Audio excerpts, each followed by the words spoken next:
여러분, 지난 시간에 다큐멘터리 잘 봤으리라고 생각합니다. 그 다큐멘터리 내용을 바탕으로 오늘 수업이 진행될 것이니까 못 본 사람들은 다시 한번 집에 가서 그 영상 보시기 바래요. 자, 우리 지난 시간에 했던 수업이 뭐였냐면 원자의 모형이 변천된 과정에 대해서 배웠습니다. 그 변천된 근거가 각각 돌턴에서 톰슨으로 갈 때는 무엇을 발견해서 전자를 발견해서 했는데 무슨 실험이었지 이거? 맞아요. 음극선 실험이었고요. 그 다음에 그렇게 해서 만들어진 모형이 이렇게 푸딩 모형이었습니다. 그런데 톰슨에서 러더퍼드로 갈 때는 어떤 실험을 통해서?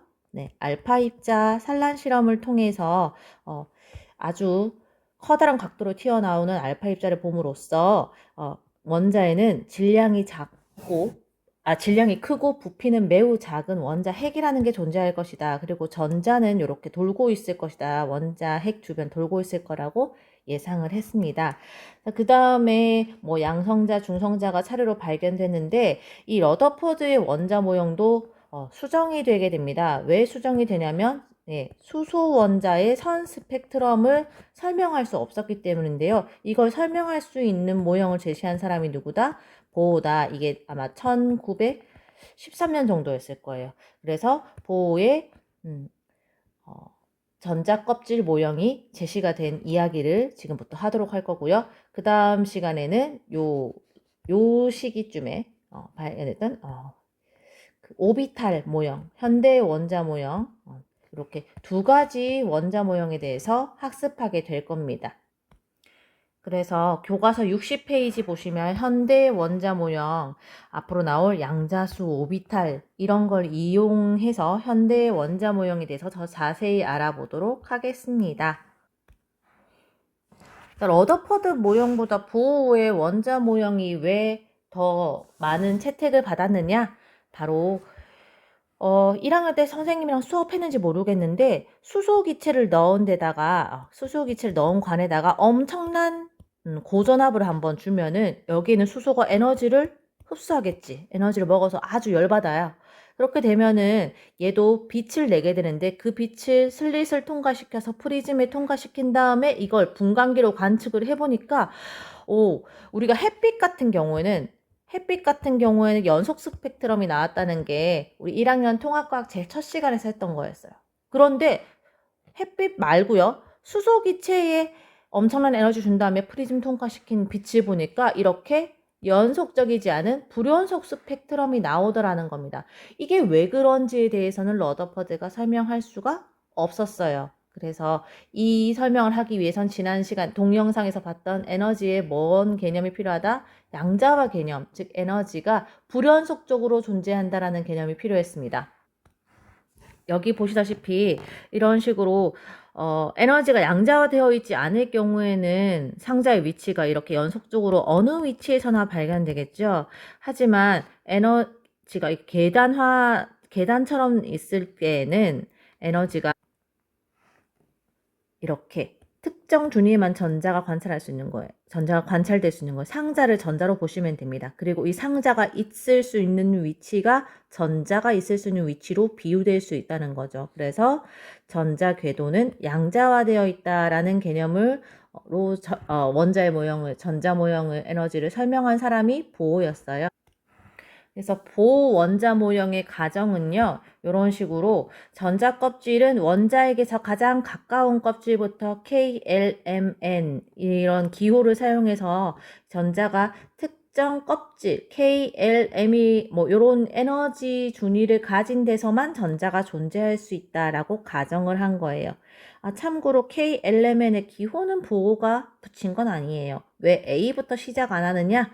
그 앞에 그 전자들이 존재할 수 있는 껍질이 나는 발견 못했지만 향후에 후대 과학자들이 발견할 거라고 생각하고 A부터 K 알파벳까지는 이제 비워둔 거예요. 하지만 지금 발견이 안 됐습니다. 그래서 전자가 존재할 수 있는 가장 낮은 에너지 상태를 우리는 K 껍질에 전자가 존재한다라고 설명할 수 있어요.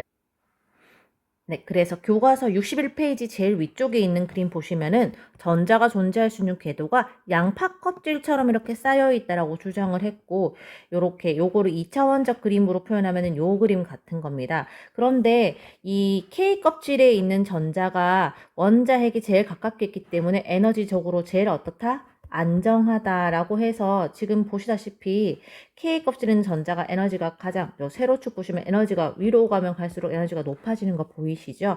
제일 안정한 상태를 우리는 무슨 상태라고 그런다? 바닥 상태라고 합니다. 자, 그 다음에 우리가 전자가 여기 1층에서 2층으로 가는데 2층의 전자 껍질을 뭐라고 부른다? L 전자 껍질이라고 부릅니다. 자, 그 사이에 에너지를 가진 전자는 존재할 수 있다 없다? 없다는 거예요. 즉 에너지가 어떻다? 불연속적이라는 거.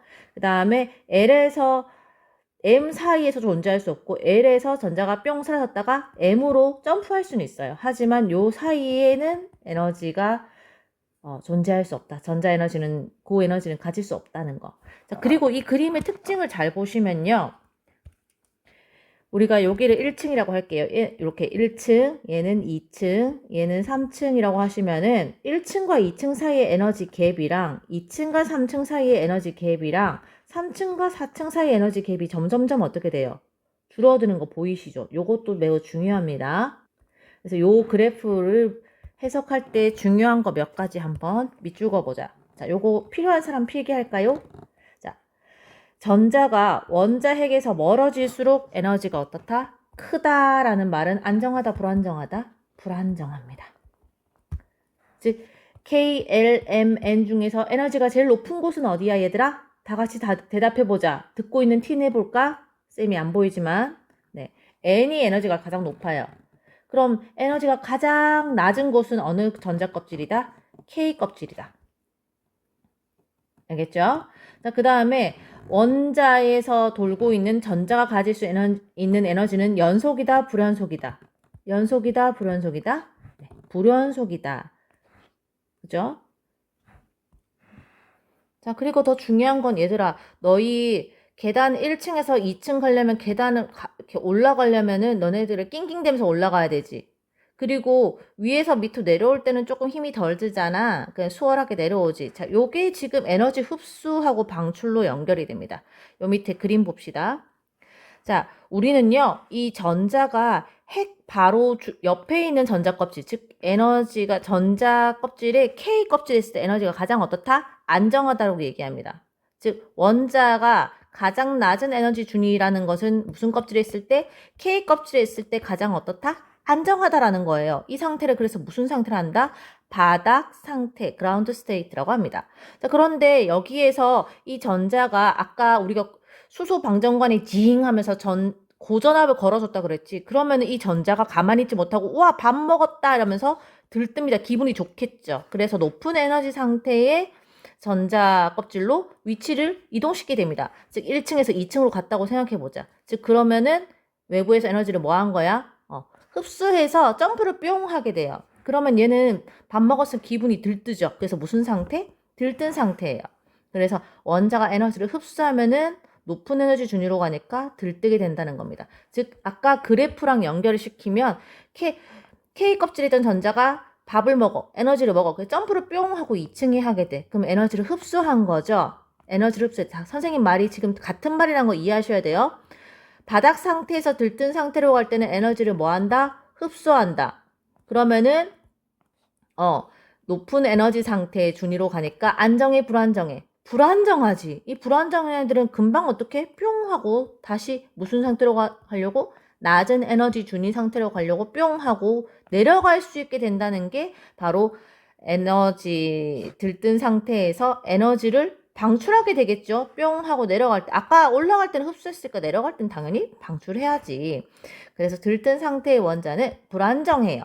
아유 무서워 너무 높아 이러면서 낮은 에너지 준위의 전자 껍질로 다시 돌아가는데 돌아갈 때는 에너지를 뭐 한다? 방출합니다. 근데 그 방출할 때 에너지가 아까 말했던 K 껍질과 L 껍질의 에너지 차이만큼 요만큼의 에너지가 양자화되어 있으니까 정해져 있겠지. 요만큼 에너지를 뭐 한다? 방출하게 됩니다. 이 방출한 게 우리 눈으로 보게 되면 이게 눈이에요. 눈에 보이는 게 아까 봤던 요 선들이에요. 아, 요거는 몇 층에서 몇 층을 간 거, 이렇게 에너지를 흡수했다가 방출하는 과정에서 나오는 빛이 4개가 양자화되어 있다는 게 바로 보선 스펙트럼의 증거입니다. 무슨 말인지 좀 이따 자세히 보자. 자, 요 그림 이해 가시죠? 자, 지금 전자가 무슨 전자 껍질이 있어요? 네, K 껍질에 전자가 존재하고 있죠. 이걸 우리 무슨 상태라 그런다? 바닥 상태라 그러고요. 자, L 껍질, M 껍질, N 껍질로 가면 갈수록 에너지가 높아지고 있습니다. 즉, 여기에 있으면 에너지가 안정해, 불안정해? 불안정한 겁니다. 그리고 다시 한번 말하지만 에너지 준위, 껍질이 하나 차이일 때 그 에너지 차이의 양이 점점점 어떻게 돼요? 줄어들고 있는 거 보이시죠? 얘가 제일 크고. 그쵸? 그게 왜 그런지에 대해서는 나중에 뭐 이 n은 마이너스 뭐 n의 제곱분의 뭐 k 값 이런 식으로 정해져 있는 값이 있는데 좀 이따가 문제에서 다시 보여드릴게요. 그리고 아까 했던 겁니다. 2번 하고 있어요. 자, 바닥 상태에서 들뜬 상태로 가면은 에너지가 어떻게 된다? 흡수돼요. 그런데 들뜬 상태는 안정해, 불안정해? 불안정이야. 그렇기 때문에 금세 에너지를 뭐 한다? 방출하고 바닥 상태로 돌아오는데 이게 내 눈에 보이는 거야. 내 눈에 보이는 빛이면 이게 무슨 광선? 가시광선으로 보이는 거예요. 근데 가시광선만 나오지 않고 자외선 나올 수도 있고 뭐 적외선 나올 수도 있고 그런 거야. 그래서 거기에 대한 자세한 개념을 알기 위해서는 자, 요 그림을 한번 보셔야 됩니다. 자, 그걸 이해하기 위해서는 우리가 빛의 파장의 길이와 에너지를 생각을 한번 해봐야 될 것 같아요. 자, 여기 빨간색은 이렇게 지금 움직이고 있는 거 보이십니다. 파장 길이가 약 얼마다? 뭐 650 정도 나오고 있네요. 자, 그런데 밑으로 가면 갈수록 더 빛이 다다다다다다 더 촘촘해지는 거 보이시죠? 파장 길이가 어떻다? 짧아지고 있습니다. 이게 무슨 말이냐 하면은요. 파장의 길이는 크면 클수록 에너지가 어떻다? 작다는 겁니다. 파장 길이가 짧으면 짧을수록 어떻고? 에너지가 크다는 거고요. 그죠? 한번 다시 움직여 볼게요. 아이고. 쭉 내려갔다가 올라갔다가. 자, 빨간색보다 더 밖에 있는 선을 우리는 적외선이라 하죠. 더 선이 느슨해 보이는 거 보이죠? 라디오파로 가면은 더 선이 느슨해집니다. 아주 평화로운 물결입니다만 밑으로 가면 갈수록 파장의 길이가 짧아져가지고 다다다다다 거리면서 맞으면 진짜 아픈 줄넘기 줄이 보이시는 거 느껴지나요? 자외선 보세요. 보라색 바깥으로는 자외라고 하잖아요. 그래서 자외선 가면 갈수록 더 다다다다 거리는 게 보이실 겁니다. 요걸 다시 한번 정리해보면 아까 봤던 걸 다시 한번 알아보시면요. 요게 파장 길이입니다. 파장 길이가 길다. 그럼 에너지가 어떻다? 적은 거예요. 맞아도 별로 안 아픈 거지. 하지만 요렇게 파장 길이가 짧은 놈은 뭐지? 파장 길이가 짧은 놈은 에너지가 어떤 거야? 매우 큰 거지. 맞으면 진짜 아픈 줄넘기. 이거 아픈 줄넘기잖아. 파장 길이가 짧아서 에너지가 높은 거야. 얘는 맞아도 별로 안 아파. 왜? 파장 길이가 길어서 에너지가 적거든.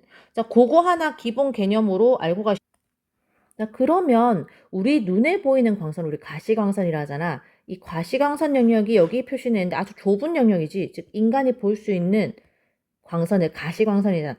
가능하다, 볼 수. 인간의 눈으로 볼 수 있는 가시광선은요, 고작 이 많은 파장의 영역의 전자기파 중에 400에서 700 나노미터밖에 안 보여요.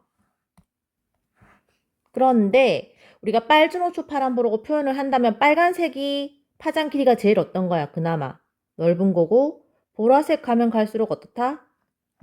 이게 너무 그림이 이상하네. 파장 길이가 짧고 빨간색으로 가면 파장 길이가 어떻다? 길다. 즉 에너지가 제일 작은 게 빨주노초 파란보 중에서 빨강이라는 겁니다. 보라색 쪽으로 가면 갈수록 에너지가 매우 큰 거죠. 빨주노초 파란보 중에서는 네, 파장 길이가 가장 어떻다? 짧으니까 더 다다다다 거리는 파장이 나오니까요. 그리고 여길 넘어서서 보라색 바깥쪽에 있는 선을 우리는 무슨 선이라 그러고? 자외선이라 합니다. 그러면은 파장 길이가 더더더 어떤 거야? 더 짧은 거잖아. 그래서 가시광선의 보라색보다 파장이 더 짧아서 에너지가 많은 걸 자외선. 가시광선에서 제일 힘이 약한 게 무슨 선이야? 빨간색 선이야. 그거의 바깥쪽에 있는 걸 뭐라 그러지? 적외선이라 그러지. 즉 에너지가 제일 적은 빨간색보다 더 에너지가 약한 선을 적외선이라고 합니다. 맞으면 누가 더 위험할까, 얘들아? 맞으면 누가 더 위험할까요? 예, 일로 가면 갈수록 에너지가 높으니까 위험한 광선이라고 할 수 있습니다. 왼쪽으로 가면 갈수록 덜 때리니까 에너지가 적어서 덜 위험합니다. 요건 더 위험, 요거는 덜 위험. 자, 이걸 아까 수소 원자의 선 스펙트럼이 나타나는 원리와 함께 연관지어서 이해해 보도록 할게요. 자, 먼저 수소 방정관에는 여기 이 부분이 지금 수소 방정관인데 수소 기체를 가득 넣어놓은 다음에 여기다가 고전압을 걸어준 거예요.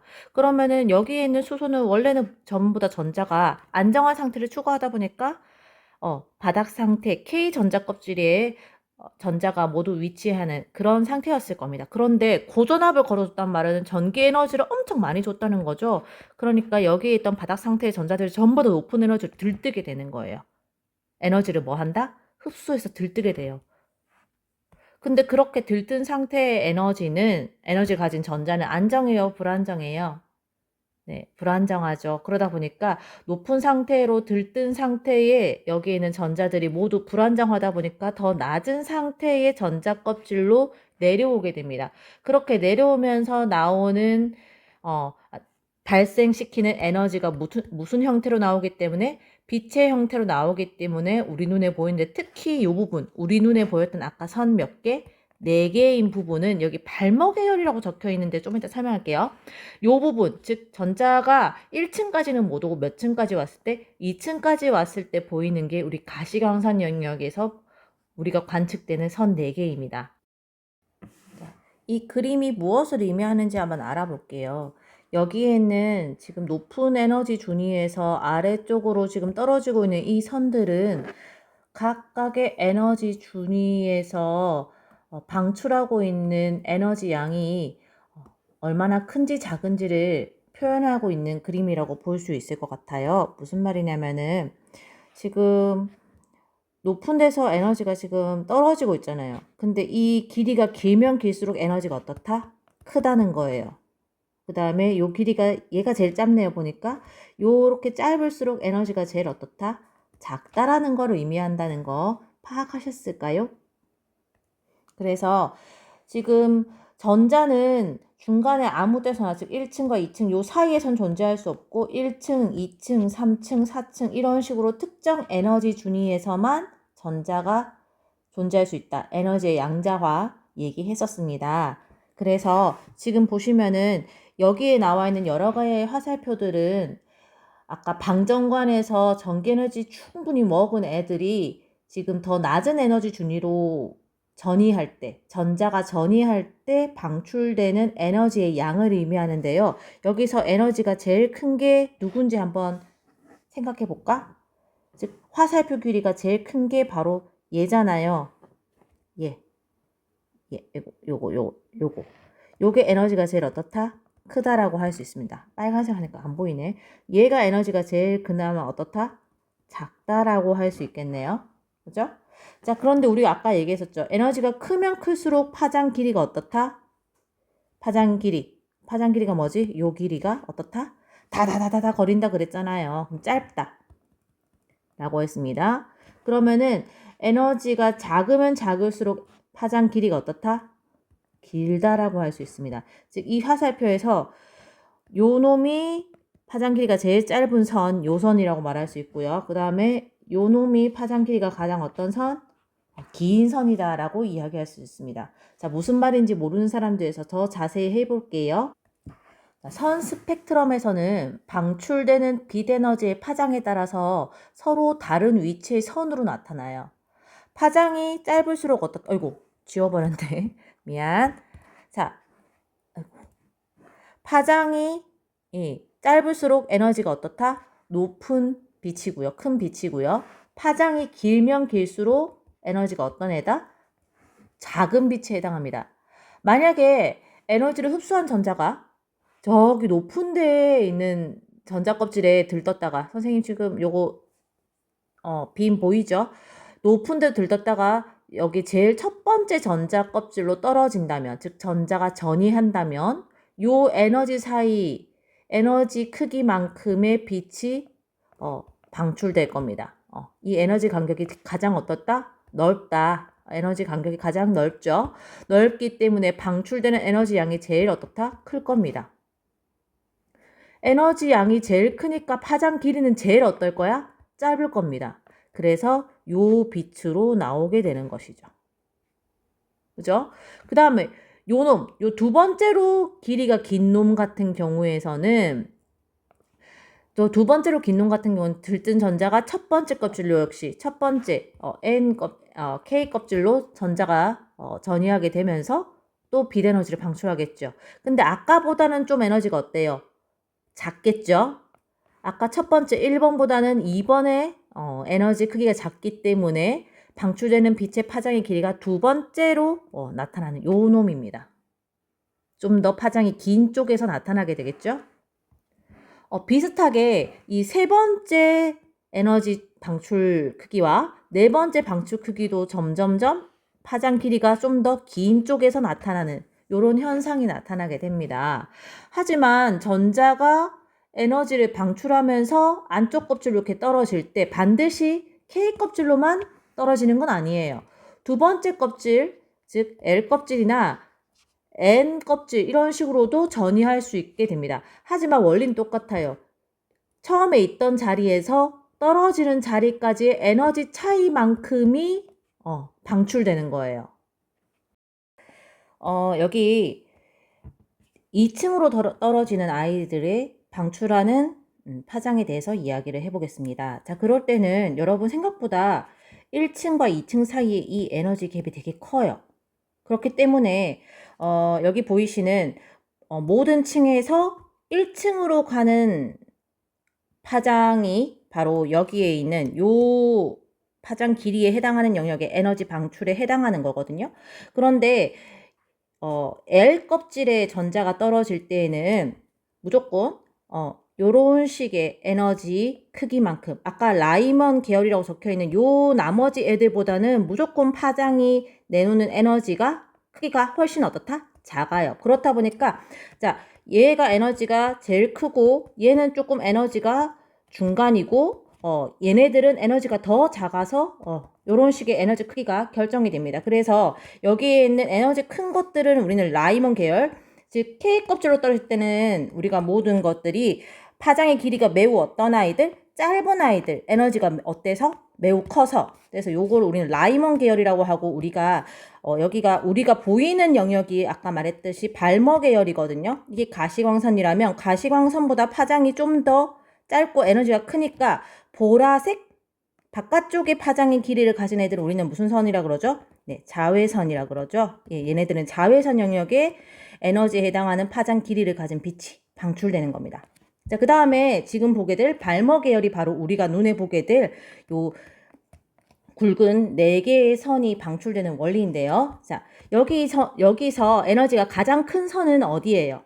예, 여기 지금 보시면 무한대라는 에너지 준위에서 있다가 떨어질 때, 즉 두 번째 전자 껍질로 떨어질 때 방출되는 에너지가 얘네들 중에선 제일 크겠죠. 요 5가지 선 중에서 제일 크겠죠. 그래서 얘네들이 요 선이 바로, 자, 에너지가 가장 크니까 파장 길이는, 자, 짧은 쪽이냐? 아니지. 무슨 쪽? 긴 쪽. 여기서 파장이 방출되는 길이로 나오는 겁니다. 에너지가 제일 크니까 파장 길이는 요 눈에 보이는 가시광선 영역 중에서는 제일 어떤데? 짧은 곳이고, 마찬가지 원리로 2층으로 떨어지는 애들 중에 가장 에너지를 적게 방출하는 아이는 누구지? 4층도 아니고 5층도 아니고 몇 층에서 떨어지는 거? 바로 위의 층, 3층에서 2층으로 떨어지는 전자가 방출하는 에너지가 이 중에서는 가장 에너지가 작지. 그러니까 파장 길이는 가장 어떻다? 짧은 게 아니라 어떻다? 긴 쪽으로 방출이 되기 때문에 요 선이 바로 요 선에 해당하는 파장 길이에 해당하는 거예요. 다시 한번 말하면 얘네들은 무슨 광선? 가시광선 영역이다. 그래서 우리가 아까 처음에 봤던 요거 얘네들 이유가 왜 이렇게 선이 나타난다? 얘네들 모두 공통점은 뭐다? 전자들이 들뜬 상태에서 몇 층으로 떨어질 때 2층, 즉 L 껍질로 전자가 떨어질 때 방출되는 에너지가 4개의 선으로 지금 되어 있는데 그 중에서 파장 길이가 가장 큰 게 에너지는 제일 어떻고? 작고 그 중에서 파장 길이가 제일 짧은 게 에너지는 어떻다? 크다라는 걸 기억하시면 되겠습니다. 자, 마지막으로 파신 계열이라는 걸 한번 알아볼 텐데요. 얘네들은 보시다시피 라이먼이나 발모보다는 파장 길이, 즉 빨간색 화살표 길이가 좀 짧은 편이죠. 그래서 여기에 여러분들 오해하시면 안 되는 게 발모 계열의 가장 짧은 선보다 파신 계열의 가장 긴 선이 에너지가 더 적어요. 얘가 훨씬 에너지가 크다는 거야. 마찬가지로 발모 계열의 가장 긴 선이 라이먼 계열의 가장 짧은 선보다 에너지가 적어요. 즉 얘가 더 에너지가 크다는 거예요. 라이먼 계열의 에너지가 크다는 겁니다. 자, 그걸 참고로 하시면은 얘네들은 전부 다 아까 얘네들이 전부 가시광선이었잖아. 가시광선에 자, 보라색하고 빨간색 중에 에너지가 제일 작은 게 빨간색이는데 걔보다 더 바깥쪽, 즉 에너지가 작은 선이에요. 보라색보다 에너지가 작은 선은 무슨 선이랬지 아까? 적외선이라고 그랬죠. 그래서 얘네들은 전부 적외선이에요. 자, 결론만 얘기할게요. 여러분 라이먼 계열이라는 거는 전자가 들떴다가 몇 층? K 껍질로 떨어질 때 하는 건데 주로 자외선 영역으로 에너지가 좀 큰 편이고요. 모든 들뜬 전자가 2층으로 떨어질 때는 즉 L 껍질로 떨어질 때는 가시광선 영역으로 빛이 방출이 되는 거고요. 얘네들은 가시광선보다 더 에너지가 작은 즉 KLM 껍질로 떨어질 때는 가시광선의 빨간색보다 가장 바깥쪽에 있는 빨간색보다 더 바깥쪽에 있는 적외선 영역의 빛이 방출된다 라고 하면 되고요. 아까랑 똑같이 해석을 해보면 파셴 계열의 가장 요 에너지가 어떤 애지? 얘가 지금 에너지가 제일 큰 애지. 얘가 지금 어디서 발견될까 얘들아?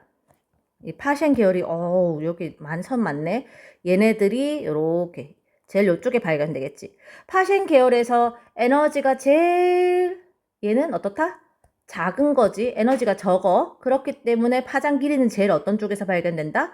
긴 쪽에서 발견되는 거예요. 자, 이때까지 했던 것 중에 이 부분이 가장 어려웠나요? 자, 한 줄 요약해 보겠습니다. 자, 보호의 원자 모형이 왜 수소의 선 스펙트럼을 잘 설명하는 것인가 라고 하면은 보호의 전자 모형에서는 모든 전자가 양자화된 에너지 특정 에너지 준위에서만 존재할 수 있다고 했는데 그걸 나중에 뭐 수학적으로 풀어보면은 얘네들의 에너지 준위에 따라서 특정한 에너지 값만 가지는 거예요.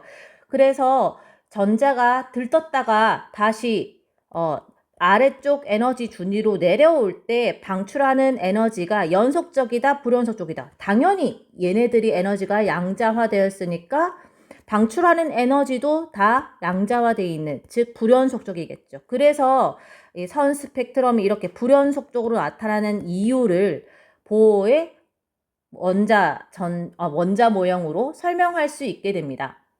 즉 감소한 에너지, 이렇게 방출한 에너지는 빛 에너지로 방출되는데 이게 전자 껍질의 에너지 차이에 따라서 서로 다른 에너지, 즉 서로 다른 파장의 빛이 방출되어서 불연속한 선 스펙트럼이 나타난다는 것이죠.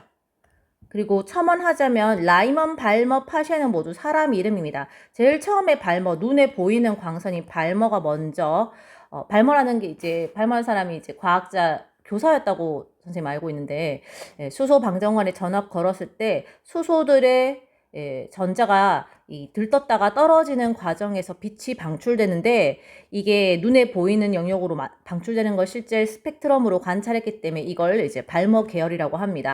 그리고 이제 라이먼이란 사람 이름이 나오죠. 이 사람도 과학자입니다. 아까 발머보다는 당연히 에너지를 좀 더 많이 줘가지고 전자를 들뜨게 했겠죠. 전압을 좀 더 수소 기체 방정관에 좀 더 전압을 높였더니 에너지를 높이 많이 흡수한 애들이 더 생겼고 걔네들이 떨어지면서 모두 첫 번째 전자 껍질 K 껍질로 전자가 전이하면서 여기에 여기에서 방출하는 아이들은 에너지가 크고 따라서 가시광선보다 파장의 길이는 좀 더 어떤 애들? 짧은 자외선 영역의 빛을 방출하게 되었고 이 영역을 라이먼 계열이라고 합니다. 이제 파쉐는 이제 알겠네요, 여러분들. 파쉐는 전압을 좀 더 어떻게 걸어줬을까? 전압을 좀 더 낮춰서 걸어줬겠죠? 그래서 들뜬 전자들이 몇 번째 전자껍질로 전이하면서 세 번째 전자껍질로 전이하면서 방출하는 아이들이 아까 발머 계열의 가장 에너지가 낮은 빨간색보다 더 에너지가 적은 무슨 선? 네, 적외선 계열의 빛을 방출하게 되었습니다. 그래서 라이먼, 발머, 파셴 차례대로 자외선, 가시광선, 적외선 영역에 파장에 해당하는 빛을 방출하게 된 거고요. 그리고 참고로 모든 영역에 이 세 영역을 다 보면은 파장의 길이가 좀 짧은 아이 영역으로 각 영역 계열에서 파장 길이가 좀 짧은 영역으로 가면 갈수록 한번 확대해 볼게요. 에너지 선폭의 길이가 좀 더 어떻게 돼요? 좀 이렇게 좁아지는 게 보이시나요? 네. 왜냐면 여기에 있는 선은 지금 어디서 나온 거지? 예를 들면 파셴만 설명해 볼게. 파셴에 있는 얘네들은 어디서? 얘네들이잖아. 즉 무한대에서 몇 층으로 갈 때? 3층으로 갈 텐데 무한대 빼기 1, 무한대 빼기 2, 무한대 빼기 3 이런 식의 에너지 갭은 매우 어때요? 작잖아요. 그쵸? 그래서 무한대 껍질로 들뜬 전자가 이렇게 전이할 때 밑으로 내려올 때 무한대에서 하나 아래 껍질 그 하나 두 개 아래 껍질 전이할 때 에너지는 좀 어떻지? 비슷할 거 아니야. 그렇기 때문에 에너지가 비슷하기 때문에 거의 같은 영역으로 이렇게 선이 모여 있는 거예요. 하지만 예를 들자면 4층에서 2층으로 가는 거랑 4층이 아니구나. 파시엔 지금 하고 있으니까 5층에서 3층으로 가는 거랑 4층에서 3층으로 가는 거는 조금 에너지가 아까보다는 갭이 어때요? 아까의 갭은 요만큼이었다면 여기 갭은 요만큼이지. 그러다 보니까 갭이 크다 보니까 이렇게 파장의 길이가 좀 넓어지는 그런 효과가 있습니다. 그리고 다시 한번 정리하자면 라이먼, 발머, 이 파셴 이런 모든 계열에서 나타나는 이런 선 스펙트럼들은 기존에 이제 러더퍼드가 제시한 원자 모형으로는 설명할 수 없었어요. 러더퍼드는 뭐라고 했냐면 원자핵 주변에 어느 곳에든 전자가 이렇게 다 퍼질 수 있다고 했었어요. 그렇죠? 그럴 경우에는 전자가 원자핵으로부터 모든 거리에 다 있는 거야. 따라서 이 전자가 에너지 먹어가지고 떨어질 때 모든 영역이 다 파장이 관찰되기 때문에 우리가 햇빛 스펙트럼 보듯이 모든 게 연속적인 연속 스펙트럼이 러더퍼드에서 나타나야 되는데 이게 안 나타난다는 얘기는 당연히 전자가 가질 수 있는 에너지가 양자화되어 있다는 걸로 밖에는 설명 안 됩니다. 즉 특정 파장에서만 이렇게 선이 나타나는 이유는 이 전자가 가지는 에너지가 뭐 되어 있다? 양자화되어 있다는 걸로만 설명할 수 있기 때문에 수소 원자의 선 스펙트럼이 바로 보호의 원자 모형의 근거라고 할 수 있는 거죠. 그리고 아까도 말했습니다만 얘들아 헷갈리면 안 돼. 너네들 이제 이 부분은 쌤이 지우개를 해야 되는데 어디 갔지? 이 부분에서 말장난이 많이 나올 것 같아요. 어떤 부분이냐면 다시 말합니다. 이쪽으로 가면 갈수록 얘들아 이제 너희가 대답한 사람은 제발 기말고사에서 좋은 결과 있기를 바라면서 다 같이 대답해보자. 자, 여기에 있는 왼쪽으로 가면 갈수록 파장의 길이, 이게 파장의 길이를 표현한 건데 파장 길이가 한글로 적을게. 귀찮아하지 말자. 자, 파장 길이가 어떻다? 짧습니다. 파장 길이가 짧다는 말은 파장이 슬렁슬렁 움직인단 말이야. 다다다다 움직인단 말이야. 파장 길이 짧다는 말은 파장이 이렇다는 얘기죠. 그래서 파장 길이가 짧다는 말은 우리가 나중에 말하겠지만 진동수가 크다는 얘기입니다. 진동수가 크다는 말은 줄넘기 줄을 다다다다 흔들었다는 말이야. 즉 에너지가 어떻다? 크다. 즉 요 세 가지 말이 어떻다? 같은 말이야. 얘들아. 그리고 그럴수록 여기에서 당연히 그래프에서 이제 왼쪽에 있는 선으로 나타나는 겁니다. 즉 라이먼 계열이라는 선이 지금 4개가 그려져 있다고 진짜 1, 2, 3, 4 했을 때 얘네들 중에 누가 제일 파장 길이가 짧아? 이 그림의 단위가 파장이잖아. 누가 제일 파장 길이가 짧아 얘야? 얘가 제일 파장 길이가 짧지. 1번이. 따라서 에너지가 제일 어떤 거? 큰 거는 몇 번이다? 1번. 그러면 라이먼 계열 중에서 가장 파장 길이가 긴 게 이 네 가지 선 중에서는 에너지가 제일 어떤 거야? 작은 거야. 즉 여기에서 그림에서 요 선인겨. 이런 선인겨. 그런데 아무리 에너지가 여기서 제일 작다 하더라도 발머 계열에 있는 에너지가 가장 큰 선, 즉 파장 길이가 제일 어떤 선이지? 보라색이 짧은 선 보다는 얘가 에너지가 어떻다? 크다는 거야. 그죠? 자, 다시 일로 가면 갈수록 에너지는 크다, 파장 길이는 짧다, 진동수는 큰 거야. 다다다다다다 진동하는 건데 일로 가면 갈수록 어떻게? 빛이 느슨해지는 거야. 이렇게 이렇게 이렇게. 그지? 요거 이해하셔야 돼요. 자, 즉 이 세 가지 계열 중에 파생 계열은 당연히 파장 길이는 어떻고? 길다. 파장이 길다. 그 다음에 에너지는 어떻다? 작다. 그 다음에 진동수는 어떻다? 진동수는 작다. 그래서 에너지랑 진동수랑 서로 결이 같아. 근데 파장 길이랑 에너지는 서로 반대니까 그 개념을 꼭 기억하시고 정 이해 안 가면 얘들아 이거 있잖아. 아까 했던 거. 짧을수록 에너지 크다. 길수록 에너지가 작다. 요거 기억해 주시면 되고요. 요건 헷갈리면 안 돼요. 여기 똑같이 적어주자. 이쪽으로 가면 갈수록 파장 길이가 어떻다? 길다. 진동수는 어떻다? 느슨하지? 요쪽이잖아. 따라서 진동수는 작다. 진동수가 작으면은 줄넘기 줄을 천천히 흔드는 거야. 그치? 에너지 적게 흔드는 거야. 따라서 에너지가 작다. 요거를 하나 머릿속에 집어넣으셔야지 문제가 풀립니다. 어떤 문제를 말하는 거냐? 자, 여기가 보기만 봐도 어지럽다라고 생각하시기 쉬운데 아까 했던 내용 그대로 글자로 옮긴 겁니다. 중요한 내용이 좀 있는 문제이기 때문에 한번 같이 읽어볼게요. 자, 그림은 보호의 수소 원자 모양에서 몇 가지 전자전인데요. 보시다시피 화살표가 밑으로 내려오는 게 있고 위로 올라오는 게 있는데 위로 올라가는 건 에너지를 뭐 하는 거야? 흡수하는 거지. 내려오는 건 전부 다 방출하는 거라는 거 이제 아시겠죠? 자, 이거 전자전이 흡수, 방출 다 표현되어 있는 그림이네요. 자, 이에 대한 설명 옳은 것은 하는데 아까 말했듯이 에너지가 높은 전자준위로 가면 갈수록 그 간격이 어떻게 되고 있어요? 점점 줄어들고 있는 것도 보이실 겁니다. 자, 옳은 것만 고르래요. 단 수소 원자 에너지 준위는 요렇게 나와 있는데요. 이게 뭐냐면 N이 전자껍질 1층일 때는 N이 1, 2층일 때는 2 이렇게 나와 있는데 지금 중요한 건 그게 아니에요.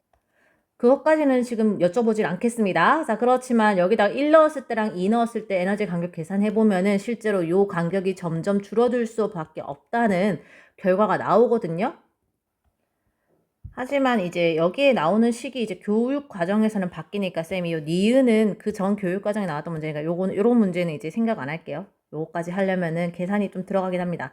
자, 그래서 기역, 디귿, 리을에서의 오답을 한번 찾아보도록 하겠습니다. 첫 번째네요. 오케이. 방출하는 빛의 파장은 A하고 E. 자, 방출하는 빛의 파장이니까 A도, 지우는 거 어떻게 하지? 네, 다 지웠습니다. A는 요거죠. 그 다음에 E는 어디 있어? 여기 있네. 자, 아까 기억나요? 자, 1층으로 떨어지는 건 전부 다 무슨 영역이었지? 자외선 영역이었어요. 근데 2층으로 떨어지는 건 모두 무슨 영역? 가시광선이랬어. 그래서 눈으로 보기에 딱 누가 더 에너지가 많아? A가 이만큼이고 E가 이만큼밖에 안 돼. 에너지가 A가 E보다 더 크지? 그러면 파장의 길이는 누가 더 촘촘해? 얘가 에너지가 촘촘하고 얘가 에너지가 느슨하다 했잖아. 파장의 길이는 누가 더 짧어? A가 E보다 더 짧은 게 맞는 설명이죠. 다시 A하고 E 중에 에너지는 누가 커? A가 커. A가 더 크다. 입을 벌린 거야. 근데 파장 길이는 그거랑 뭐야? 반비례지. 그러니까 파장 길이는 누가 길어? E가 더 길어. 느슨하다는 얘기입니다. 반대로 이 문제는 빛의 파장이 아니라 진동수라고 해볼게. 빛의 진동수는 누가 더 커? 누가 더 진동을 많이 해? 누가 더 다다다다 거릴까? 네, 맞습니다. A가 더 진동수가 큽니다. 그렇죠? 자, 그 다음에 니은은 안 한다고 했고요. 디귿입니다. D는 지금 어떤 선이냐면은 전자가 1층에 있을 때, 즉 K 껍질입니다. 이게 K 껍질에 있을 때 바닥 상태잖아요. 바닥 상태에서 N이 이 무한대라고 적혀 있어요. 이 무한대로 가는 화살표로 좀 됩니다. 자, 이게 무슨 말이냐면은 전자가 원자 핵 근처에 바닥 상태에 있었는데 얘를 핵에서 무한대로 멀리 보내는 거야. 즉, 이 핵에 전자가 구속되지 않는, 전자가 완전히 밖으로 나가는 거죠. 핵의 인력에서부터. 그 말은 얘가 사라진다는 얘기잖아. 전자가 사라져. 즉, 원자 핵만 남네? 그러면 수소에서 전자가 하나 사라졌어. 그러면 누구만 남아? 양성자만 남잖아. 즉, 원자 핵만 남죠.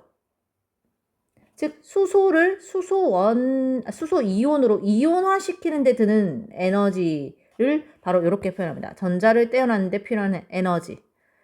즉 핵이 위에 붙잡고 있어서 그나마 같이 있었는데 얘를 완전히 그 핵의 인력에서부터 벗어나게 만드는 데 드는 에너지. 이걸 나중에 이온화 에너지라고 합니다. 이걸 지금 D로 표현할 수 있죠. 그래서 핵의 인력에서부터 1층에서부터 저기 멀리 핵이랑 전자랑 떼어놓는데 필요한 에너지를 바로 디귿이 아니군요. 네. D로 표현을 한 겁니다. 그리고 여러분 알다시피 핵에서 멀어질수록 에너지가 어떻다? 저기 전자를 저기 번지 점프대에 올려놓는 거예요. 위로 가면 갈수록. 더 높은 곳으로 올리는 거니까 전자 에너지는 어떻게 된다? 높아진다라고 말할 수 있고요. 특히 요 식이 의미하는 바가 그겁니다. 만약에 전자가 1층에 있으면, 즉 이 원에서는 여기 n에 1을 넣어야 되니까 에너지가 얼마지? 여기 1 넣으면 E가 마이너스 K 값을 가지죠. 2층의 에너지 E2는 얼마지? 마이너스 4분의 K가 되겠죠. 요거는 마이너스 4분의 K. 이거 맞나? 오케이. 그런 식으로 위로 여기다가 3을 넣으면 마이너스 9분의 K. 이런 식으로 가면 갈수록 에너지가 나중에 무한대로 가면 이게 뭐가 돼? 분모가 무한대가 되면은 이게 0이 되겠지. 즉 마이너스 값에서부터 더 숫자가 더 음의 값이 적어지는, 즉 양의 값의 근처는 아니겠다. 음의 값이 점점 적어지는 거니까 에너지가 어떻게 된다? 높아진다는 게 이 보원자의 모형으로 설명될 수 있다는 거 참고로 하시고요. 요 부분은 당연히 이제 시험에는 요 식을 중요하다고 내지는 않겠습니다. 자, 그리고 교과서로 다시 한번 돌아와 보도록 할게요. 자, 61페이지에 있는 것처럼 우리가 배웠던 내용을 다시 한번 정리해 보겠습니다. 보원자 모형에 따르면 전자는 특정한 에너지만 가지는 전자 껍질에만 존재할 수 있고, 자, 더 낮은 에너지로 전자가 전이할 때는 에너지를 뭐하고? 방출하게 됩니다. 그 방출한 에너지가 특정한 값을 가지기 때문에 아까 뭐 이런 식 봤었죠? 외우진 않아도 이렇게 나오는 것처럼 이 값이 특정한 값으로 나오기 때문에 방정관에서 나오는 빛은 불연속적인 선 스펙트럼으로 나오는 겁니다. 그리고 창의 활동에 보시면은 좋은 질문이 나와 있어요. 전자가 K에서 L로 올라갈 때랑 L에서 K로 다시 떨어질 때 방출하는 에너지 크기, 흡수 방출하는 에너지 크기를 비교해 보래요. 자, 여기에서 올라갈 때 드는 에너지와 여기서 내려갈 때 나오는 에너지가 어떨까? 얘들아, 크기는 같고 부호는 반대겠지. 그래서 여러분, 요 문제 답은요. 에너지의 크기가 어떻다? 같다. 대신에 출입이 서로 방향이 반대니까 부호는 반대일 거라는 거. 자, 이렇게 보호의 원자 모형은 수소의 선 스펙트럼을 정말 잘 설명했기 때문에 라이징 스타로 등극을 했습니다. 아까 얘기한 대로 이 보호의 원자 모형도 수정을 거쳤다 그랬죠. 그래서 뭐가 등장한다? 현대 원자 모형에서는 보호의 원자 모형이 아닌 다른 원자 모형으로 수정을 하게 됩니다. 왜냐하면은 수소는 얘가 설명을 정말 잘했어. 보호 원자 모형은 수소의 선 스펙트럼은 기가 막히게 설명을 잘 하는데 전자가 하나일 때는 설명을 잘하면, 수소는 원자번호 1번이니까 전자도 하나죠. 근데 전자가 2개 이상인 아이로는 이 선 스펙트럼 설명이 좀 안 되는 현상이 발견됐습니다. 관측이 됐어요. 그래서 이러한 것을 설명하기 위해서는 현대 원자 모형을 이야기하게 되는데, 그건 다음 시간에 실제로 만나서 수업을 하도록 하겠습니다. 여러분들 수고하셨고요. 이거 책으로 나왔던데 그 보호에 관련된 만화가 이렇게 나와 있더라고요. 그래서 선생님이 좋아하는 책이었기 때문에 한번 볼게요. 이 보호라는 사람이 우리 여러분 고등학교 때 가서 배웠네요. 그쵸? 여기 고등학교 때 배웠네요. 이 사람이 결점이 하나 있었대. 난 결점이 아닌 것 같은데 요즘에는 이러면 큰일 나죠. 엄청난 대두였어요. 어.